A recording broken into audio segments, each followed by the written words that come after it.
I'm Brandon Butler. I'm the Executive Director of the Conservation Federation of Missouri.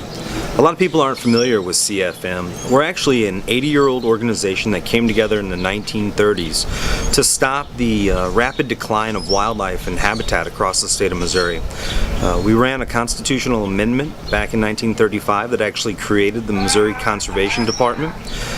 And then in 1976, we were the group that was behind the dedicated funding, the 1/8 of 1% sales tax that's referred to as the design for conservation.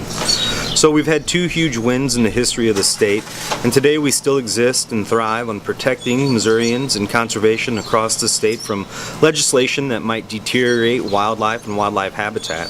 Other organizations like Ducks Unlimited, the National Wild Turkey Federation, Trout Unlimited, and so many more, actually 85, are currently members of CFM, and collectively we come together and voice our concern for conservation and combine our efforts and our resources to promote conservation and work with the legislature to let them know how important conservation is to our state, both recreationally and economically as well. So hunting and fishing, as well as bird watching, wildlife watching, hiking, camping, paddling, that's a huge economic stimulus to Missouri, and it's important that our resources are protected so that economy flourishes.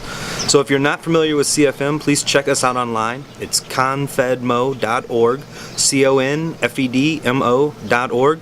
And if you feel inclined to help us support conservation, please join us. It's only $35 a year. You'll get 6 issues of our magazine, Missouri Wildlife, and you'll get the good feeling of knowing you're doing your part to conserve our natural resources for future generations.